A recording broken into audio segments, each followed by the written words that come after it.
coffee cup, parlay steamboat.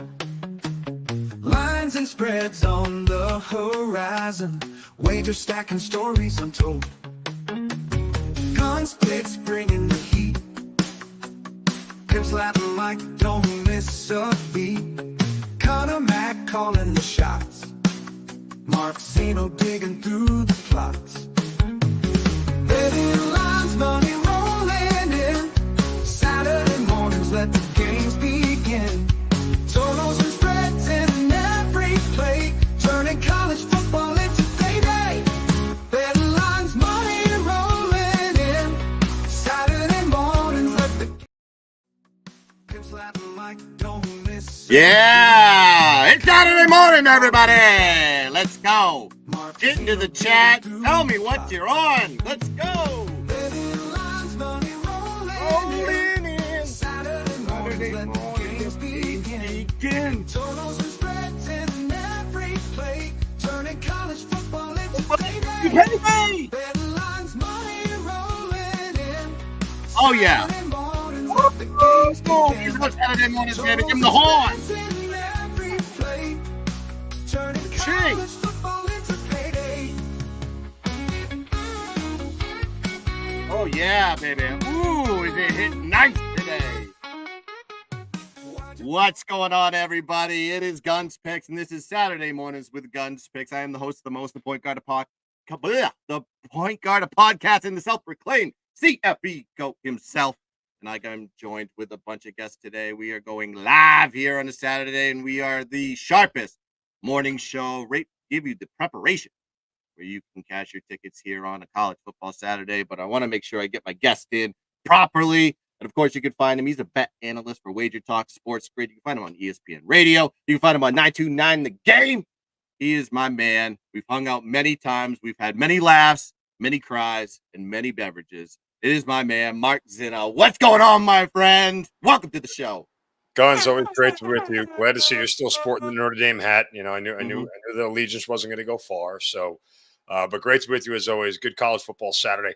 A lot on the card today, man. We're hitting a lot of teams' first true road game.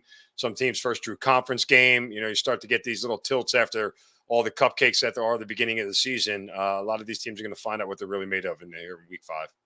Yeah, absolutely. I mean, I call this a pound of flesh week. There's a lot of revenge spots. And we're getting into conference play, of course. There's so many good games on the board. Of course, the premier game with Bama and Georgia, we get a little bit of sample size, maybe before the SEC championship. But as we start every single show, we always do it this way, and we get the beans grinded up. We put the water in the back of the coffee maker. We put the little freaking slider thing in, and we hit the start button, and the drip, drip, drip, and you smell it in the house like Folgers Crystals commercials. It is the cup of coffee parlay. Let's get it.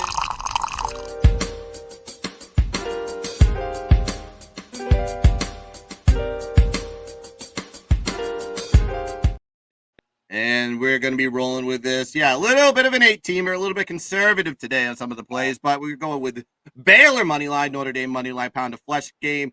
Kansas, you're due. Win a game, please. And then we got PSU money line, Penn State in the an unofficial whiteout today is what I was told by my Nittany Lion coworkers.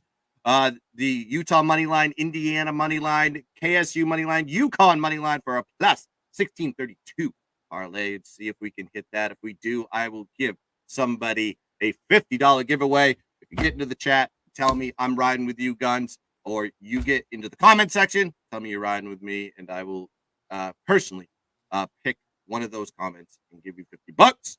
That is cup of coffee parlay. What do you think about those plays? Is that a good one or a bad one? Which one was bad? You know, I kind of like them all. To be perfectly honest, from a money line perspective, I would say that there is a danger of James Franklin laying a stinker.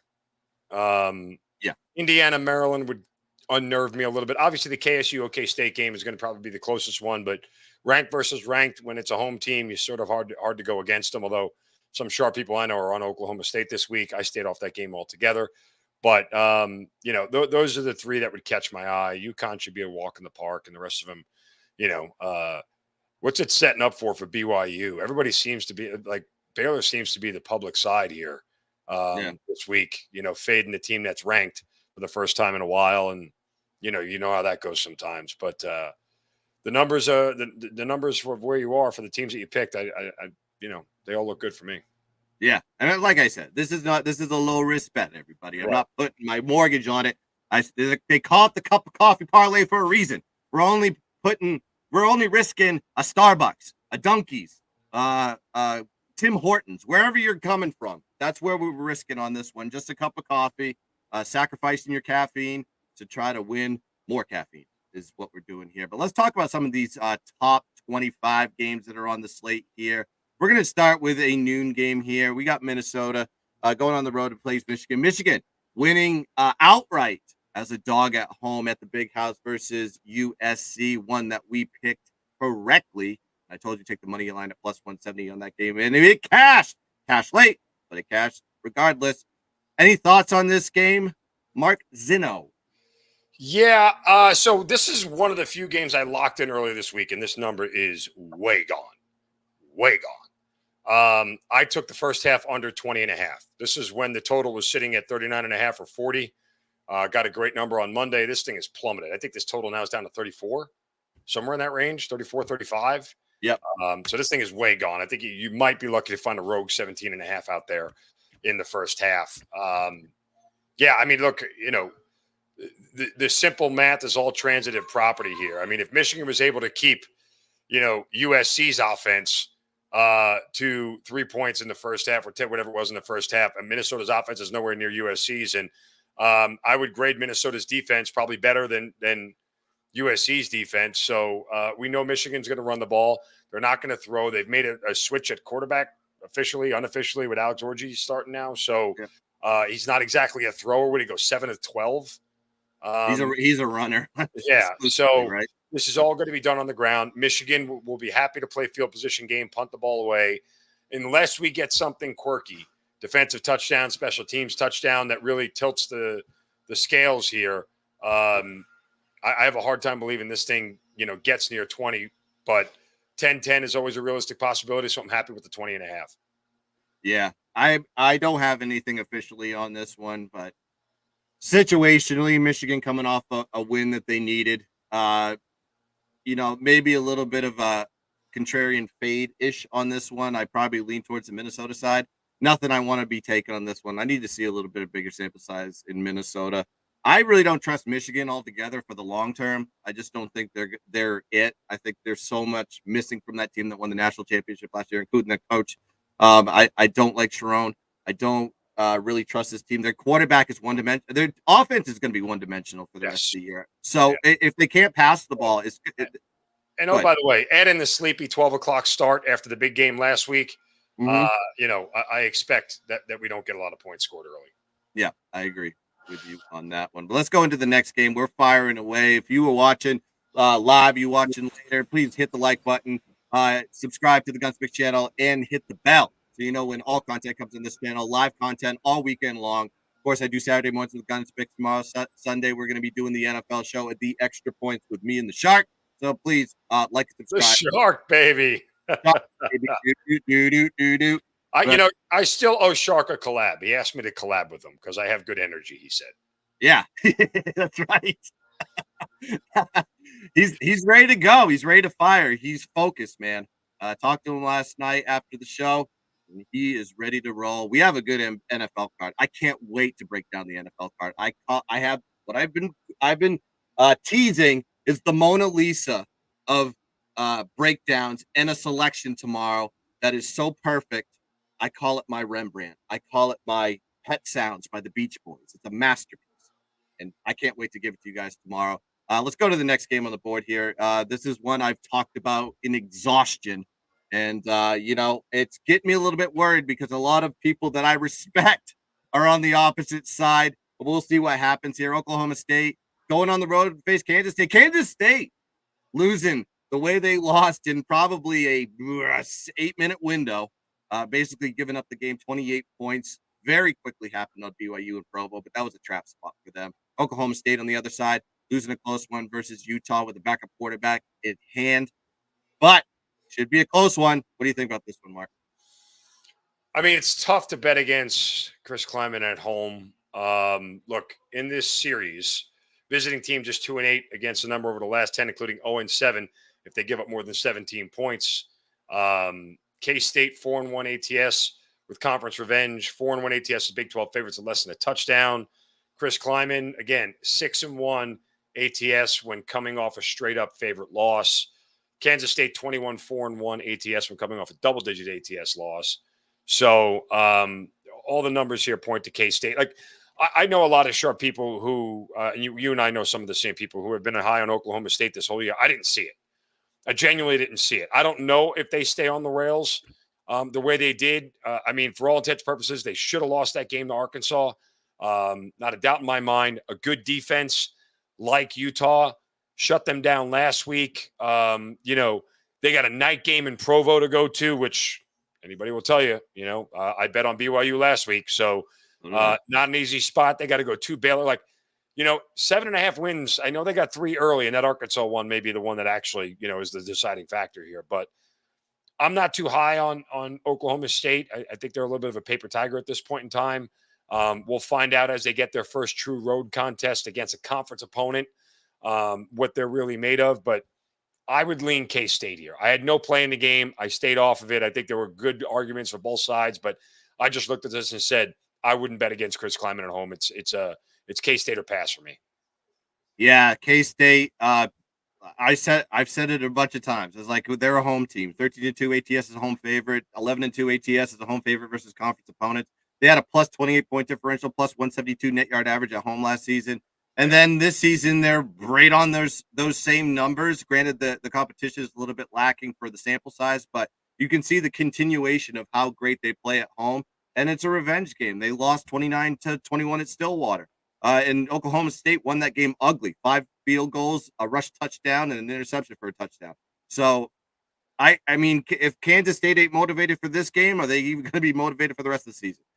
You know, I understand the Oklahoma State side. I had it explained to me by multiple people, but I continue to do the same system as I've always done, and I'll continue to do that.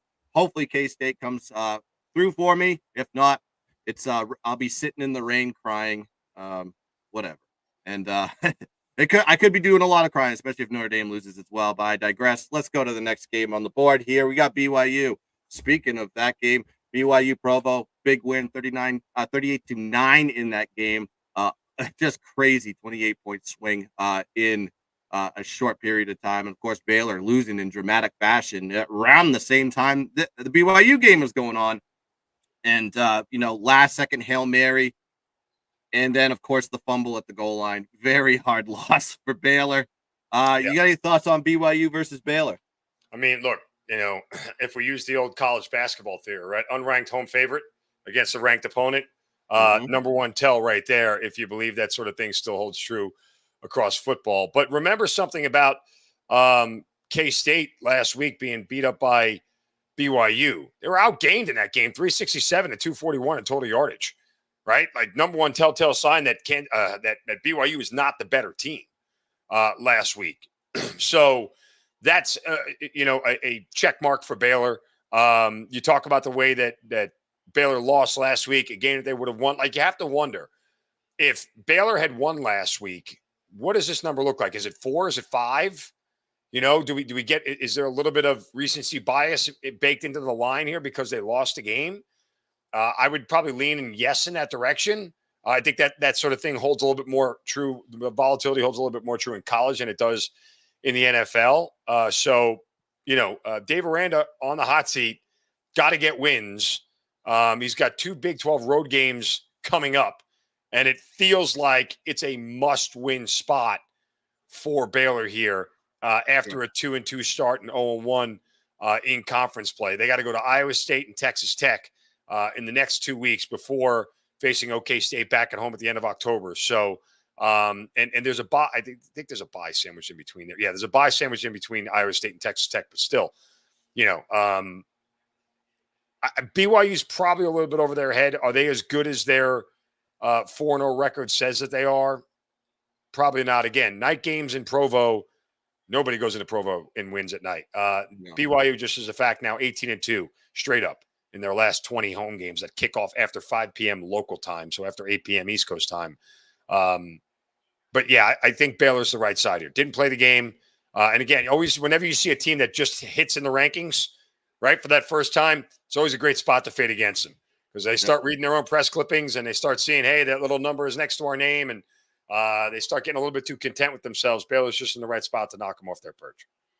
Yeah, you brought up that fact that BYU hasn't been ranked in a while. Last time they were ranked was in 2022. They were ranked 16th in the country, and guess what happened? They had to face Notre Dame the next week. Notre Dame beat them up.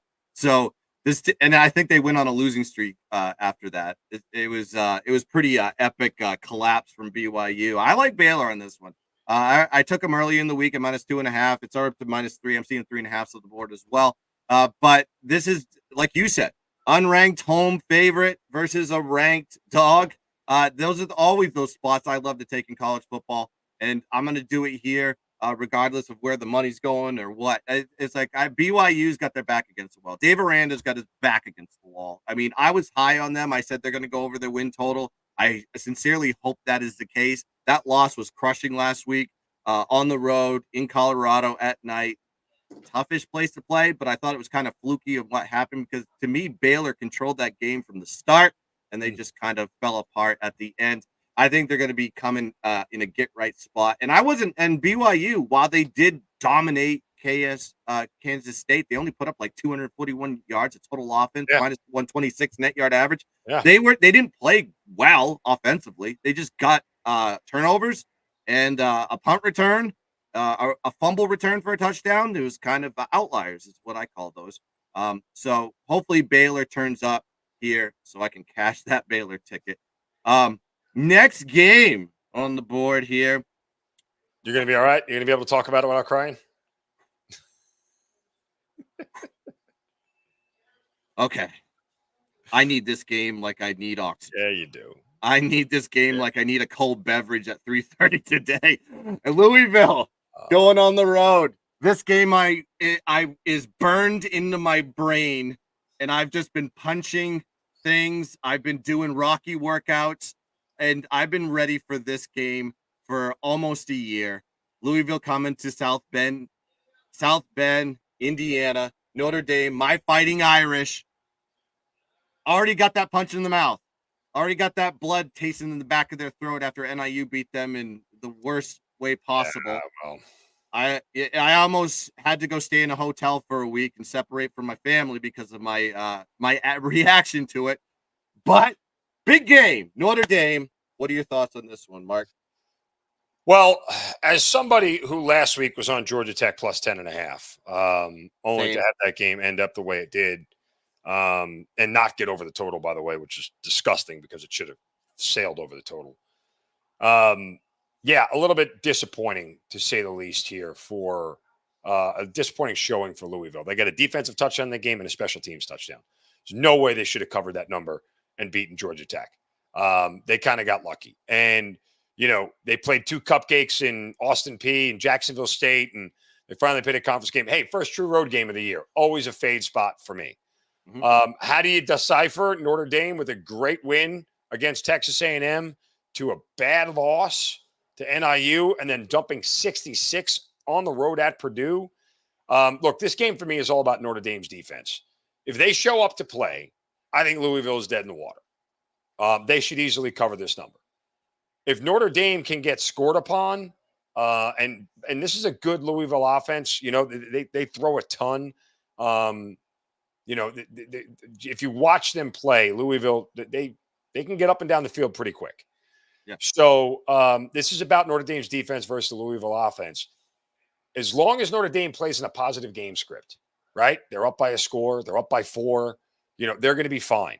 I don't really like Riley Leonard to throw me back into a game at this point. So I'd rather see Notre Dame ground and pound and slow this pace down and get Louisville out of rhythm and force this thing into a field position battle. And eventually over 4 quarters, Notre Dame should do this. I think the Irish are the right side here. It's very much a spot where Notre Dame again feels like a sort of a makeup spot to go beat a ranked team after losing to NIU and sort of get everybody's mind back that this is a team that's still going to compete for in the college football playoff for a national championship. So I think there's somewhere in between that A&M win and that NIU loss, but that still to me is a notch above where Louisville is. Louisville's defense can be scored upon. Again, Georgia Tech, myriad of penalties last week that shot themselves in the foot. They just beat themselves in that game, the Yellow Jackets. Otherwise, they might have walked out of there with a win. So give me Notre Dame here. I'll lay the 6.5. Hell yeah. I got 4.5 early in the week. I like my number. I know I'm seeing 7s on the board. If you take Louisville at 7, fine. There is a scenario type of, okay, this could be a close game, last score wins type of scenario. But sure. I do not want that for my sanity. I don't want that for my blood pressure. I don't want that for the stress. I'm going to bring in my next guest. I see him in the queue. Of course, you know him. He's on the Sports Money Network. He is cooking, and he's got a live stream coming up here. So we want to make sure we get him in properly because he's got a heart out. It is my guy. It is one of the regulars on the Saturday mornings with GunzPicks show. Man, I can't talk today. Pimp slap himself, Mikey M. What's going on, my friend? How you doing? Gentlemen, top of the morning to you. How are you? Man, we're just cooking his college football. We just started talking about the Notre Dame and Louisville game. Do you have any thoughts on this one? Well, I see you got the hat on, so it's hard to disengage here. But this is a tricky spot for me. I was on the under last week, and I was way wrong here. But I kind of want to run it back, and I hate to start off my card with a teaser, but I teased Notre Dame down to a -0.5 point. Yeah, and I got that under coupled with it. So I thought that was probably the. I don't see a scenario. I don't see a script where Notre Dame doesn't come out on top of this thing. But I think it's going to be a tight game. The question is, how does Notre Dame rebound with this one? You guys nailed it. I heard it backstage. I thought it was a great breakdown. For me, I guess I'm safe to start my card off here. I'm going to start with that teaser with Notre Dame in the under. Yeah, I like that. I mean, I don't tease college games per se because I think their lines are like loose slots.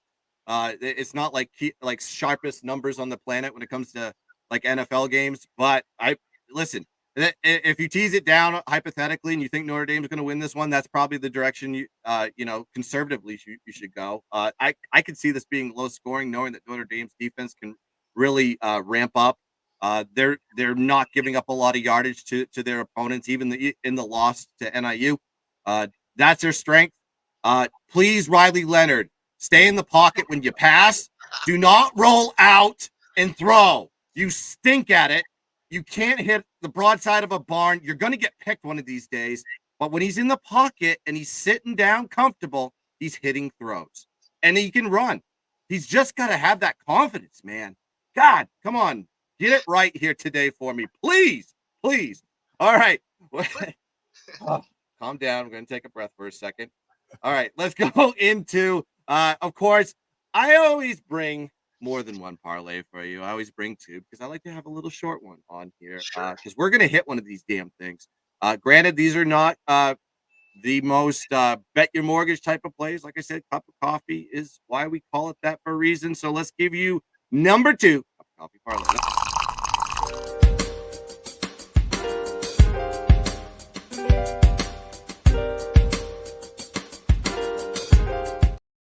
Drum roll, please. Guns, I gotta say, if that was my alarm clock in the morning, I wouldn't get the fuck out of bed. That's just so soothing. It just makes me want to enjoy the morning. It just makes you want to just roll over and roll back over. Yeah, you think it's in your dream. Then you got a cup of coffee parlay number 2.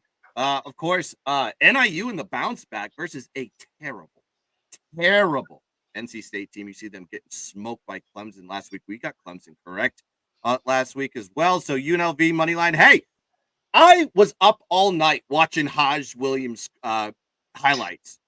I'm in love with that quarterback. If he is the starter today, I don't know if Friel's going to be the starter, if it's going to be Haj Williams. Please let it be Haj Williams because I think there's going to be a little bit of value here with this UNLV team. Talking about the whole the thing with Sluka. Sluka couldn't pass. He's had a 43% pass completion rate. This Williams guy has a 70.7 pass completion rate at Campbell FCS team. He looks good, and I don't know if it's a step up in class. It's going to be a detriment to him, but I'm gonna back him in the parlay here. And of course, the biggest game on the board, 7:30 p.m. Bama. Hey, Guns, I got to tell you, I mean, I felt like coming into this week was the ultimate buy low spot on NC State. I mean, You think so? Okay. Look, how do we view NIU if they don't upset Notre Dame? If things go like normal and they lose that game 33-3, right? I mean, what is the line in this game? I understand NC State's been bad. Yeah. This is a team that I was high on. I thought they would go over their 8.5 win total. I don't know that they are at this point. They've, Grayson, and the problem is Grayson McCall is hurt right now.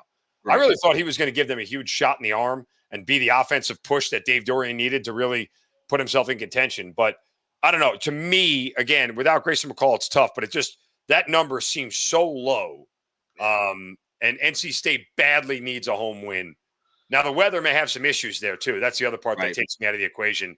The leftover rain from the hurricane and everything else. You got to remember, folks, all these games, check the weather before you fire on a bet. Just make sure you're not getting into a slop fest because it's the ultimate equalizer. Yeah. And, I've already seen, of course, I'm in some group chats where guys are residing in North Carolina, and there's trees down. They got hit a little bit with the hurricane that's rolling through there. Weather could be an issue. That's definitely for sure. Mike, I'll pass it to you. You have any thoughts on the NIU game? I didn't put it on the card, but. Yeah, this number definitely coming down like it has scares me a little bit because I do feel like it was set at the right spot. But now are you steam chasing if you're trying to take the dog? The only way I take NIU is when they're in that dog spot. Last week I was on Buffalo. Big rivalry between those two because, of course, NIU knocked out Buffalo in some MAC championships and just kind of seems to be the class of the MAC. But I thought that was a look-ahead spot for this NC State game. So I get that they're going to bring everything they have. But, yeah, he's right. This is an absolute must-have spot for NC State. You kind of have NIU trying to battle to get on the map. And if they can come out there and beat an ACC team, it's going to show the committee that maybe this is a one-loss team that could, bark in the playoffs. But at this point now, this number's so low, I'm struggling here. I originally wanted to get involved with NIU around that 10 spot, but now it's 7.5. I can't get involved in it. It would be dog or pass for me, but it's just getting so damn low now. I feel like this could be an 8-point game, and I'm going to be pissed that I waited way too long to get the actual number. Yeah, I lean if this number was 7.5, even at 7, I would lean maybe a small bet on NIU just off the bounce back. But I go back to that game. If you actually go break down the box score, Buffalo only had 184 yards of total offense. They were minus 175 net yards for that game. And then you look at the drive charts on that one. NIU had it in Buffalo territory 11 out of their 14 possessions, 4 failed scores, missed field goal, end of the half, interception, and missing the game time field goal at the end of the game. So that was the deciding factor in that one. A little bit misleading on the box. That's Buffalo. That's Buffalo football, man. That's how they play. That's true. It's ugly. It's grimy. They just punch into work, and at the end of the day, hopefully they scrap it through. And that's exactly what happened, which to me gives that UConn game today maybe the overreaction spot of the day here, where it's like, oh, is Buffalo for real? I don't know about that. They're getting 6 for a reason, and that number's dropping. Probably get blanked out there, and you see UConn come out win that game 38-3, something like that. Yeah. All right, let's go to the next game on the board. We got to keep flying along. Make sure you hit the like button. Make sure you subscribe to the GunzPicks channel. And also check out these guys wherever they're doing work. At Mark Zinno on X. He's on Wager Talk, too, with another friend of mine, Brian Power, which I love that show. And I told Brian Power when he was on the show a couple weeks ago, I think I saw the pilot episode in a hotel room in Boston. And I was like, these guys are electric. They need to do a show together. And lo and behold, they have one of the most popular shows on Wager Talk, in my opinion. I love watching that thing. I just watch you guys go back and forth. It's so funny. It's a lot of love. It's a lot of camaraderie, which usually involves me insulting Brian Power for about 14 of the 15 minutes of the show. That's the fun part, though. That's me. Like, I just remember sitting on that couch laughing at you idiots freaking arguing. Very much a pleasure, Mark, to meet you. And Guns, I appreciate you having me on, dude. It's been hell yeah. Been too long. And of course, you got to check out Mike M at PimpSlapPod on X. And of course, he's got a network, Sports Money, constantly hardest worker, putting out videos all the time, live streams. The dude is just killing it right now with the content. I appreciate you always having you on, Mike. And let's keep the board rolling. Let's go to Jerry's world. Let's go to a rivalry tale as old as time. Arkansas versus A&M. Of course, A&M ranked in this position number 24 in the country, and they do own this rivalry historically. But is it time for Arkansas? I'm high on Arkansas for the year. I do like the quarterback. I do like the running back coming over from Utah. What are your thoughts on this one? I'll start with you, Mike. Yeah, so we developed a consensus report, which I don't, it's not new to anybody, right? But we've got an algorithm that aggregates number of sharp bettors out in Las Vegas, and overwhelming steam coming in here on this Arkansas side of things here with the points. Just seems like it might be too many. A lot of people love Texas A&M. It's a big state. It's a big school. It's got a lot of big expectations, but I think it's too many points at this point. I do agree with the consensus information. I think this is an Arkansas spot. Maybe even a dog alert. Maybe even an upset dog. I've been high on Arkansas this year, and even at the end of last year, I've started to kind of buy into what the Hogs were doing. I think it's a good spot for Arkansas in this game. Yeah, Arkansas on a 18-7 ATS run as a dog, dating back to 2020. Mark Zinno, have any thoughts on this game? I mean, look, the fact that it's a Jerry's World sort of changes, a little bit about this for me. But I mean, look, Arkansas hasn't had an easy schedule, right? Their road games were at Oklahoma State and at Auburn. Now they get a neutral site against A&M. Their 2 home games were against Cupcakes. Sam Pittman may be on the hot seat a little bit, but they've played well. They haven't gotten blown out anywhere. There's an argument to believe that they were the better team in some of those games.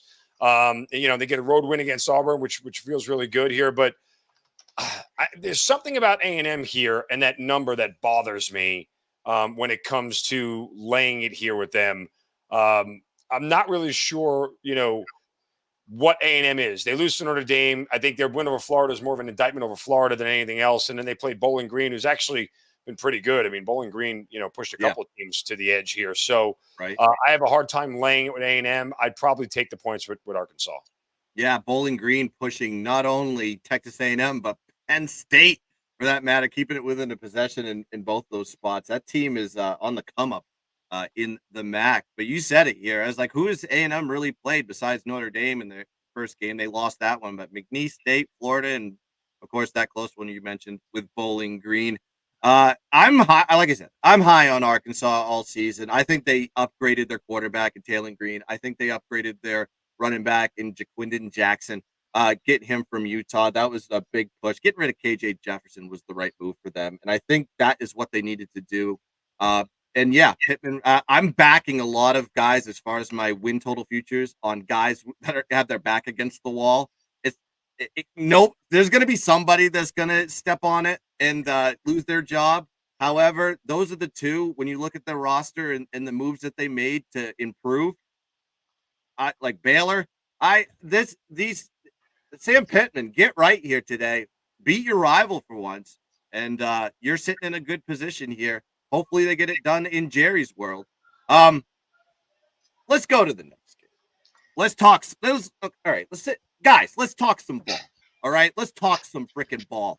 Georgia versus Bama tonight. All right, I'm excited. I'm excited for this one. I cannot wait to watch this one. This could be a preview of the SEC championship.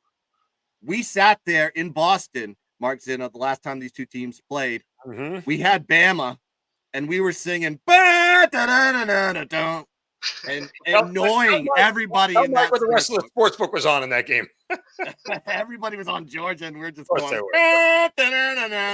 Listen, there's been 2 times I've hung out with Guns, and it's been several occasions where we've been on one side and the entire book has been on the other. That was one. The other one was when we were up at Turning Stone and we were on Tennessee in the NCAA tournament, and the entire book was on Duke. And there was just 7 of us morons just sticking it to everybody. Screaming you guys are idiots. Not you guys. Not Guns. As soon as you said Guns singing, I started laughing. I could see it in my head.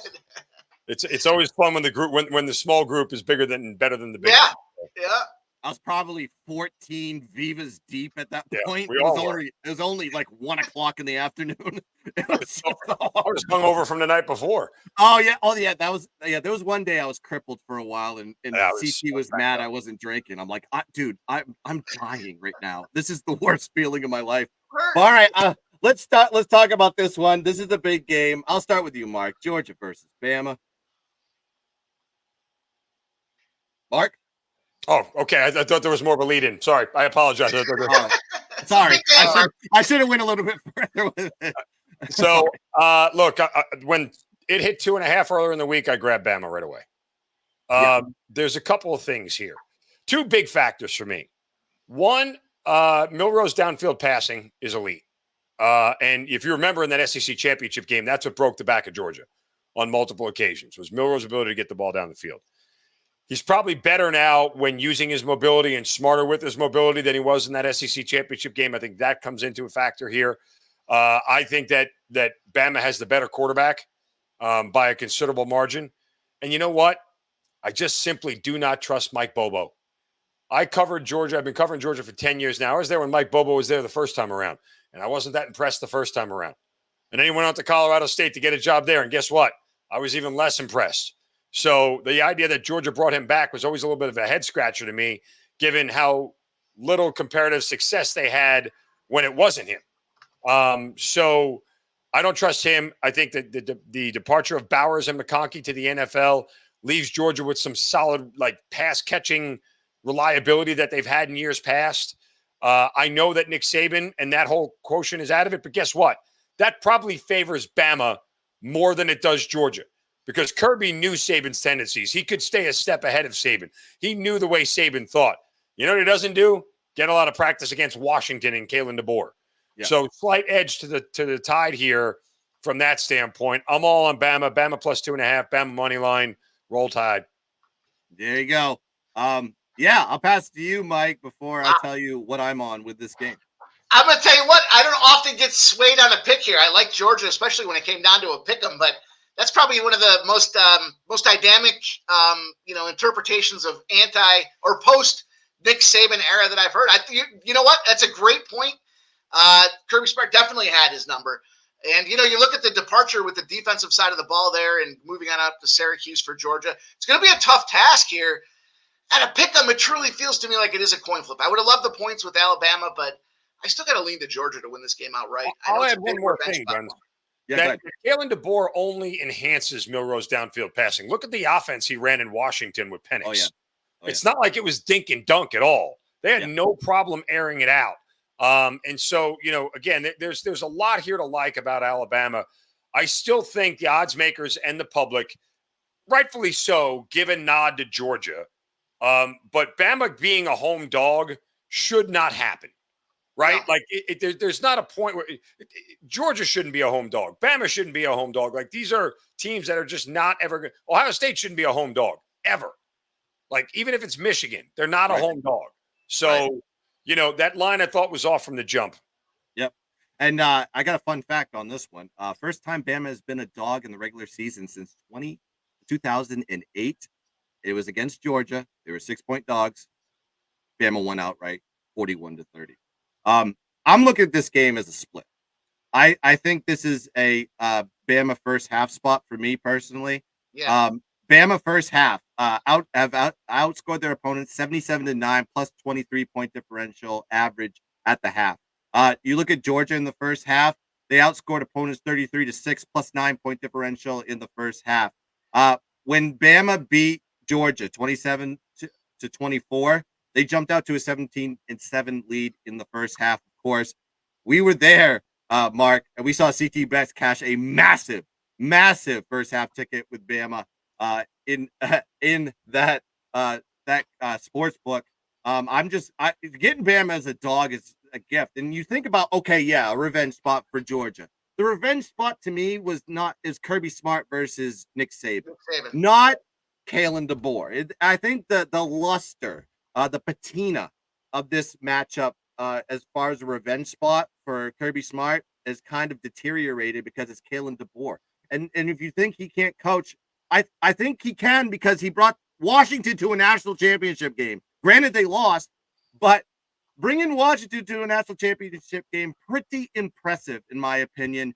And I'm just going to go with the first half on this one. Bama will have the lead in my opinion, minus 102 money line first half is the way I'm playing this one. And I know that Mike has a stream coming out, and I want to make sure I let him promo himself properly. Mike, you got the floor. Tell them where they can find you. Well, I'm going to tell you this. I'm a fan of this game. This is college football. This is one of the highlights of the year where you see Georgia and Bama play each other. probably rather than getting invested in a side per se, I'm going to take a little gamble on the Alabama. I like that Alabama first half play. That's been a casher nonstop for as long as I can remember. How about Alabama wins the first half, Georgia wins the game, is priced at plus 800. That's probably going to be a little fun play that I have in this one because I do enjoy this game, this competition, this battle between these two programs. But guys, I wanted to drop in, say hi. It was great to meet Mark. And, I certainly wish I could stay longer. We are 4 minutes away from launching Sports Money Network. We've got the UFC Paris today. It's going to be a big day. It's going to be a full day on the card. Fellas and I are going to assemble to go take down the bookies when it comes to combat sports. You're not going to want to miss out here. We're going to go through, obviously, live bet. We got college football today. We've got Major League Baseball. We got preseason hockey. The gamut is being run today. We're going to go out there and crush the bookies. It's going to be a ton of fun. So follow me over at Sports Money on YouTube. Follow me at PimpSlapPod on X. And it was a pleasure to meet you, Mark. Thank you, Guns. I'll be back next week, my guy. We can spend some more time together just as early Paris. Hell yeah, man. Got me riling, man. I got to get going. Yeah. That's Mike, man. Constant worker. Never stops grinding. I appreciate him coming on the show, as always, every Saturday. Let's go to the next game on the board, Mark, shall we? We got a big one there in Happy Valley. Unofficial whiteout situation here. A ranked Illinois team coming into PA to go play the Nittany Lions, number 9 in the country. Listen, this Penn State team looking pretty good, and you have a massive line correlated to it against this Illinois team that is winning some close ones, left and right. What are your thoughts on Illinois versus Penn State, Mark? There's only one way to play this game, and that is Illinois plus 10.5 in the first half. I mean, Illinois walked into Nebraska last week in a night game and pulled it out in overtime. Why? Because they never trailed by more than 7. Look, Luke Altmaier's been great, right? Yep. What has he got? 10 touchdowns, 11 touchdowns, no picks, whatever it is. He's been very good. But this is not an offense I trust to play catch-up. I don't trust Brett Bielema to have an offense that plays catch-up. So as much as I feel like this is a James Franklin stinker spot, right? Like a game where they're favored by 3 touchdowns. The other team should never be in it. And guess what happens? They're struggling the whole way through this thing. Right? It's the de facto whiteout, whatever it is, everyone should be pumped up, and it's set up for Penn State to roll, and James Franklin just kind of usually gives us a little bit of a disappointer, a little bit of a stinker. So if Illinois can't stay within 7 by halftime, there's no shot to win the game. Like, forget them covering for a second. Just from an Illinois standpoint, Brett Bielema's got to know we got no shot to win the game because we can't, without something quirky happening, a special teams touchdown, defensive touchdown, we don't get back in the game. So that's the formula for me. I'm not going to sweat this thing out for 3 hours. Give me Illinois plus a 10.5 in the first half. It's a great number to get. If they're down by 14, I don't like it. Penn State's defense is too good. Their offense is getting better each and every week. It's just not a formula for them to play catch up. I don't think the back door would ever be open in this spot without, Penn State ripping all their starters off the field. And just playing, 12 guys from section 106. So give me Illinois plus 10.5 in the first half. It's a game script play, 100%. And based off a little bit of fade in James Franklin in this spot as a 3-touch. Like when do we ever want to lay 3 touchdowns with James Franklin in a conference game? Like ever? It's tough. It's tough, but I'm doing it. I got 17.5. But plus Penn State, if they're going to cover this, like I don't foresee them doing it going up 28-3 at halftime. It's more like they're up by 10 or 7, and then they pull away late because they're so good at grinding teams down, right? Yeah. Like I think that's the game script that says that they cover. I'd be shocked if they go up, 21-3, in the first quarter and don't look back. Like that to me, it just doesn't seem plausible because Illinois still has a really good defense. You can't deny that. Right. No, I like your look on this one. It's like you can see them going up, say, Penn State up 7, and then you get the adjustments in the second half, and then the run game really just kind of deteriorates that defense, and that's what you got. But like that's the cap for me on this one is Penn State's run game. I the 2-prong attack with Nick Singleton and Katron Allen. If they can really establish the run in this game, which I think they can versus Illinois. Sure. Yeah. 5.6. Okay. To that point in the first, like exactly the same thing with the first half. It without them breaking an 80-yard run, right? Yeah. Like this thing will slog through the first 30 minutes. And as long as Illinois doesn't come up empty on like 3 straight possessions, even if they're kicking field goals, I feel like they can stay within 10. Yep, absolutely. And Peter Grasny in the chat. Good morning, guys. Thanks for the analysis. Been listening, recovered from hernia surgery. Damn, dude. Thanks for thank God for painkillers. He's having a time. Little bit drowsy, and he's always checking out all the shows. True Guncycle in the chat. Yeah, with the Penn State, if they can establish a run, which they can, Kansas put up 5.6 yards per carry against them. Of course, Central Michigan, they gave up 4.3, even though they went 30-9 in that game. Illinois is really ball hungry. They have a plus 1.8 turnover ratio this season. Granted, those were in the first 2 games where they had a plus 3 turnover ratio with Kansas and a plus 4 turnover ratio with Eastern Illinois. But this is a defense they haven't seen before, and they're playing at home. It's night. It's wild. Whiteouts in Penn State are absolutely nuts. I've been to one, and I blacked out during it, but it's pretty. They're pretty crazy out there in Happy Valley. Let me tell you. Blackout during the whiteout. Yeah. Oh, yeah. Ironic. Didn't think about that one. That's a good one. When you said that you showed up to the whiteout to blackout, I got a little bit colorblind. There's a lot of Penn State fans that do that. They're a little bit delusional about their team. There's no realistic, thought on them. They just assume they're supposed to win every national championship. And I just said, let's calm down. Yeah, I saw your coach. They're still living in the Paterno years. So yeah.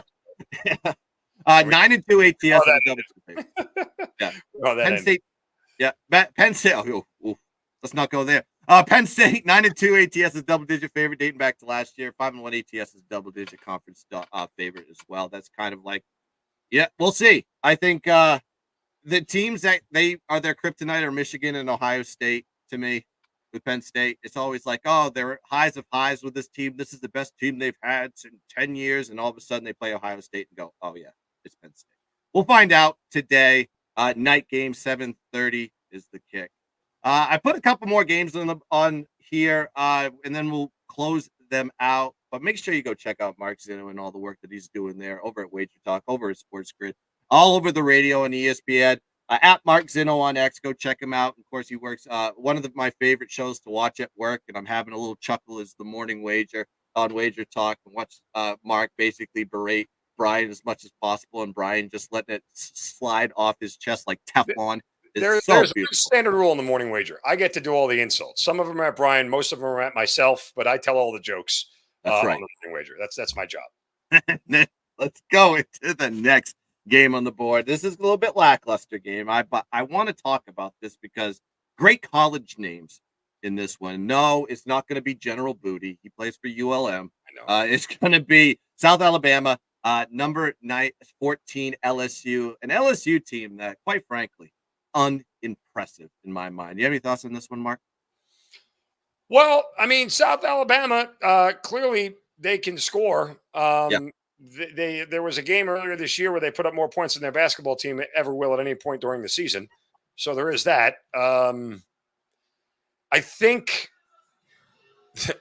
first of all, I can't believe this is a night game in LSU. Like, yeah, that to me was the most shocking thing. Like, this is in a 12:30 start down in the Valley. So South Alabama is about to get rocked. I don't think they know what they're in for at this point in time. I would look more towards a LSU team total than anything else. It's hard to, 20.5 is not a bad number. I mean, what are you seeing out there, Guns? 20, is it at 21? I was seeing 20 before the show. I saw 20.5. It was at 21.5 earlier in the week. And I don't hate laying under 21. I don't hate it. You do have to wonder a little bit. And again, just go back to the one step down in conference or step down in class they had, 44-21 over Nichols.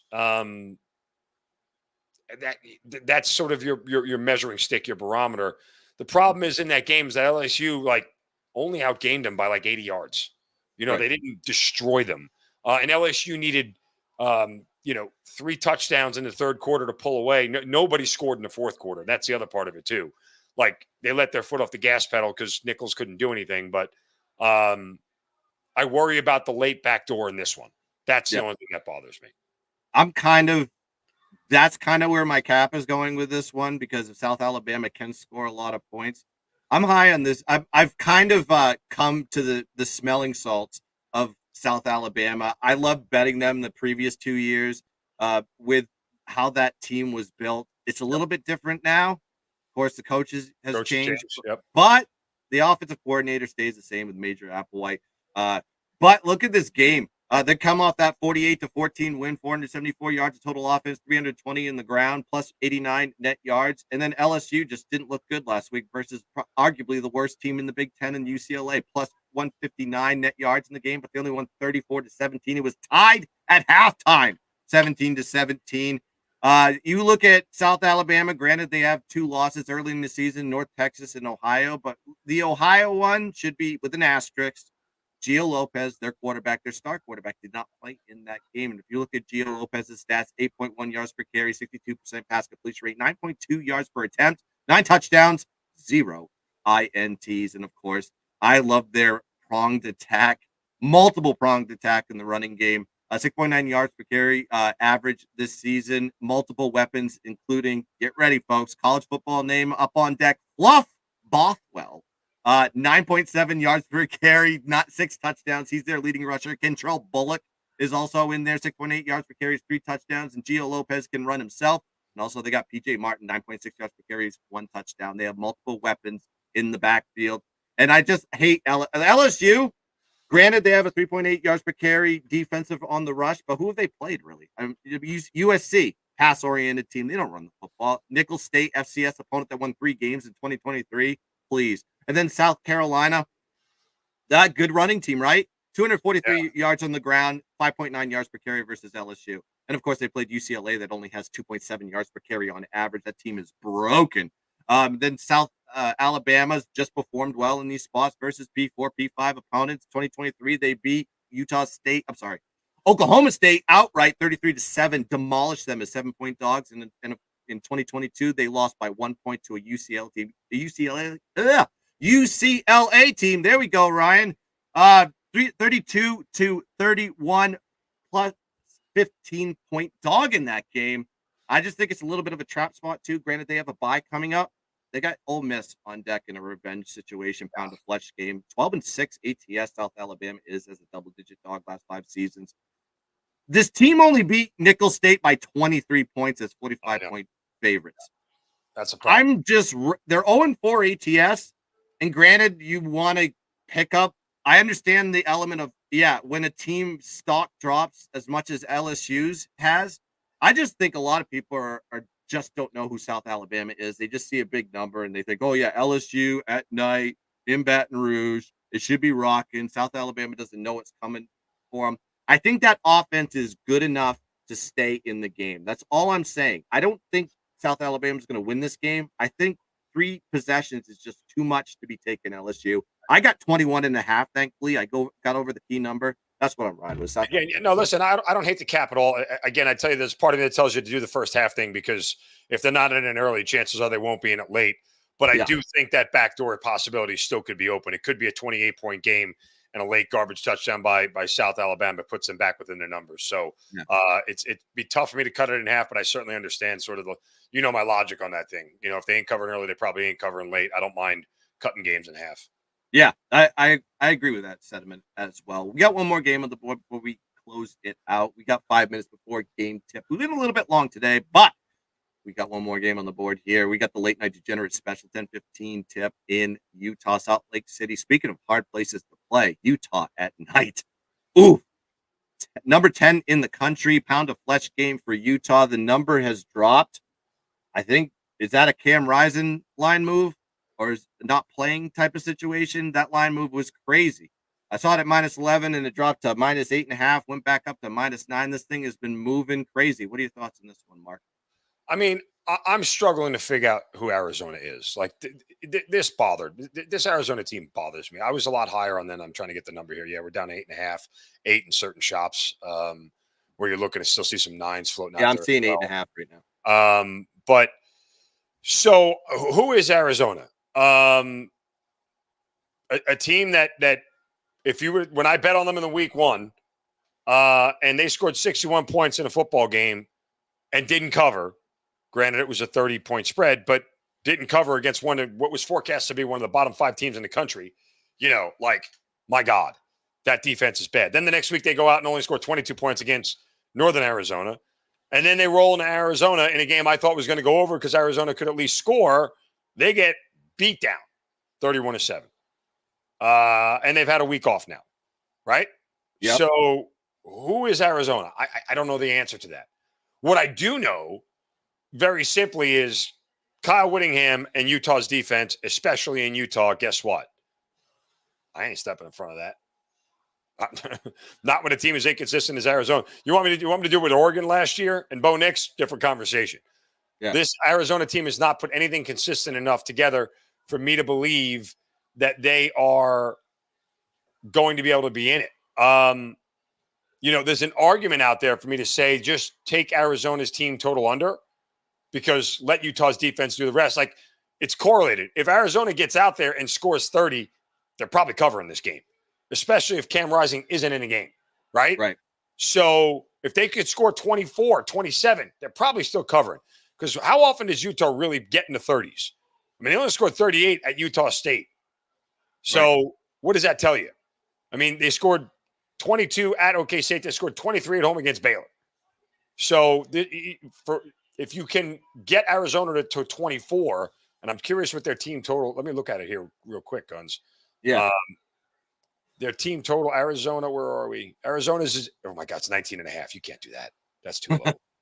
That's a good indicator, though, of kind of like where the books are thinking the outcome of this game is going to be, though, right? If it was like 23.5, 24.5, I'd be like, I'd take the under. I'd take the under. Yeah, 3 scores. Now it's dipped past. It's down to 9. You just need 2 touchdowns, 2 field goals over the course of 4 quarters, and you go over that. But you see my point with the handicap, right? Like, if Arizona's going to, they have to get to the mid-20s to cover this number. So make of that what you will. It's Utah or pass here. Yeah.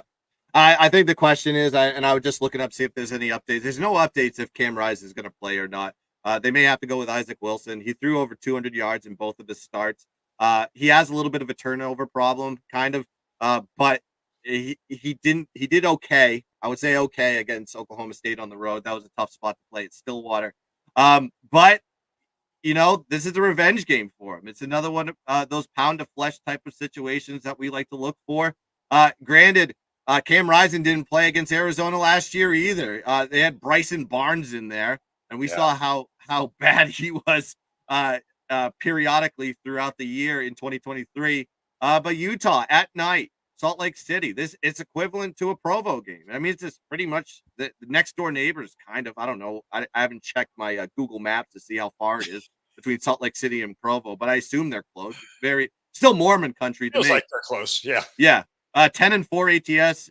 Little super underwear country. That's where it is. Yeah, that's right. The special underwear, the magic underwear. Exactly. 10-4 ATS at home since 2022. And it is a night game, of course. Just a tough spot here for Arizona. Arizona, to me, you have McMillan and you have Noah Fafita. And then who else you got on the offense? That's why Mark said it. That is in terms of scoring, this team just doesn't have it. A lot of those weapons and personnel kind of jumped ship with when Jed Fish left. So they're kind of left with what they got. I don't know if I trust the coaching there yet over there, but Utah is they're just consistent when they play at home. I know they're coming off that big win versus Oklahoma State. There's a caveat there of, maybe a little bit of flat spot, but not at home, not at night. That place is going to be rocking. And I am going to be there for that. Of course, Justin McEvee in the chat stats himself. He dropped his plays on Pub Sports. I saw that on the show. And he has been on a little bit of a heater on the college football stuff. Go check him out. Stacks. All right. So that is it. We got game time here, folks. Kickoff noon is hit. I see Pat McAfee picking plays and everybody's picking Colorado. Beautiful. I'll take UCF. That is going to do it here for the Saturday mornings with Guns Picks. Mark Zeno, I'm going to give you the floor. Let them know where they can find you. Again, at Mark Zeno on Twitter and on Instagram, where all my content and betting content is as well.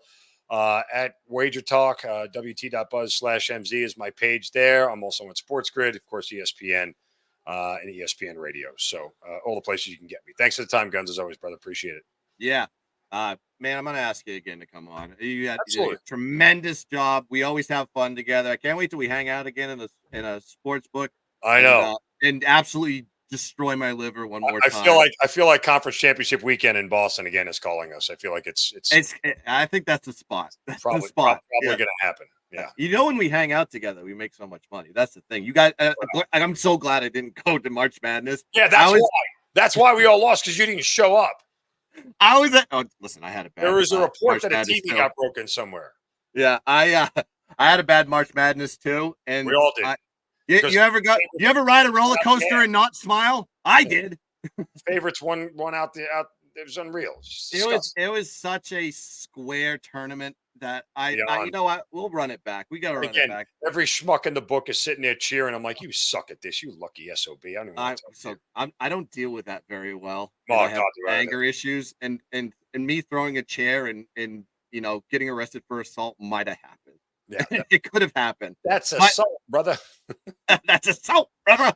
All right, that's going to do it here for Saturday mornings with GunzPicks. Please like and subscribe to the GunzPicks channel. Hit the thumbs up, hit the bell, so you know every time content comes on this channel. We'll be back Sunday morning, 10:30 a.m. East for the extra points with Shark and the Gun. Of course, Oddfellow will not be. He's the coach of Sean. He's the Sean Payton of flag football right now, Yes.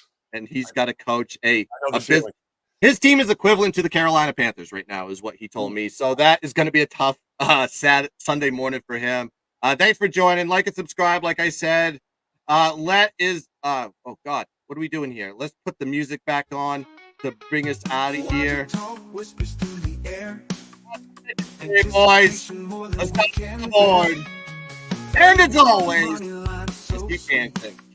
Bye.